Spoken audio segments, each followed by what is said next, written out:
Do you ever look at your life and think, this is perfect? Nothing could ever go wrong? That was me. I had a wonderful husband and the sweetest little girl. When I first met Daniel, I thought he was everything I ever prayed for. He treated me like I was the only woman in the world. We married young, and within 2 years, our daughter, Emily, was born. From the moment she arrived, Daniel was the proudest father you could imagine. I can still picture the way he held her, lifting her in the air, spinning her round, her giggles filling our little house with joy. We didn't have much money back then, but we had love. That was enough for me. Every night I would watch them together, Emily running into his arms after work, Daniel kissing her forehead as he tucked her into bed, and my heart would swell. I would think, this is what a real family looks like. For 9 years, that was my truth. But slowly, things began to change. At first, I thought it was just work stress. Daniel was staying late more often, missing family dinners, coming home distracted. He didn't laugh the same way with Emily. His hugs grew shorter, and though he never said it, I could feel a distance building between us. One night, as I sat alone at the table, Emily asked, "Mommy, why doesn't Daddy eat with us anymore?" I smiled through the ache in my chest. He's just busy, sweetheart. He still loves us. But I wasn't sure anymore. It happened one ordinary Saturday. Daniel was in the shower, and his phone buzzed on the nightstand. Normally, I never touched his phone. I trusted him. But something inside me, a quiet voice, told me to look. The message was from an unknown number. It read, "She looks so much like you. When are you going to tell her?" My stomach dropped. My hands shook as I scrolled through the messages. There were months of conversations. And then, the words that broke me. "She deserves to know the truth.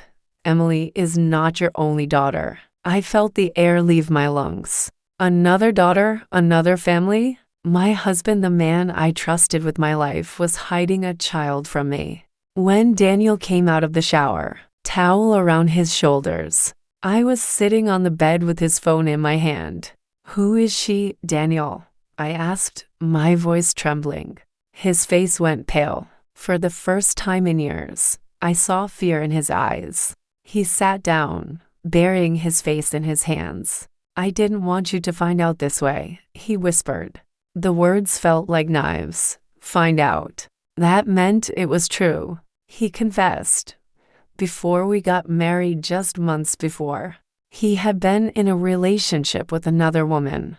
He thought it ended, but after we were married, she showed up claiming she was pregnant. He panicked. He didn't tell me. He promised her financial support, promised to stay in his child's life. But he never told me. For 9 years, he lived a double life. I couldn't breathe. My chest ached with betrayal. I looked at him, and all the love I once felt was drowned by a tidal wave of anger and heartbreak. "How could you lie to me for 9 years?" I screamed. Tears streamed down his face. "I thought I was protecting you, protecting us."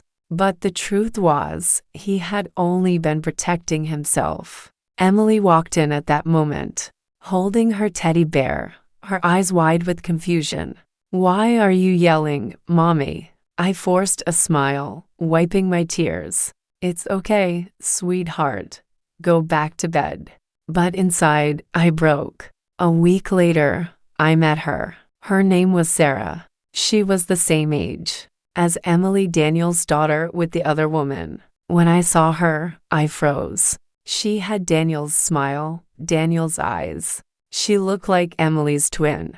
The sight of her was unbearable. She was innocent. None of this was her fault. But standing there, I felt like my entire life had been a lie. Sarah's mother glared at me with a mix of pity and triumph, as if she had won some twisted game. I wanted to hate her. I wanted to hate the child. But I couldn't. My heart hurt too much to hate. Days turned into weeks, and the weight of the secret crushed me. I couldn't look at Daniel the same way. I couldn't sleep beside him without remembering every lie, every false smile, every night he disappeared. One night, as he tried to hold me, I pushed him away. "I don't even know who you are anymore," I whispered. He begged for forgiveness. He promised to fix things. He swore he still loved me, that he loved Emily, that he wanted our family to stay together. But I didn't know if love could survive betrayal this deep. I packed my bags, I took Emily and left. Not because I hated him, but because I needed to breathe. I needed to show my daughter that love is not built on lies. It wasn't easy. Emily cried for her dad. I cried too. Nights were long, money was tight. But slowly, I found strength. I worked harder, leaned on friends, and learned to stand on my own 2 feet. Months later, Daniel showed up at the door. He didn't come to beg. He came to be honest, truly honest, for the first time. He had broken things beyond repair, but he wanted to be a father both to Emily and to Sarah. And I let him, not as my husband anymore, but as a father. It's been years since that day. Emily is older now. She knows she has a half-sister. She spends time with her, and they've grown close. As for me, I've learned that secrets destroy trust faster than any mistake ever could. I still believe in love, but I also believe in truth. Because without truth, even the most beautiful family portrait is nothing more than a lie. So when people see me smile now, they think I'm strong. But what they don't know is that my strength was born from the moment my perfect world collapsed. And that's my family's secret.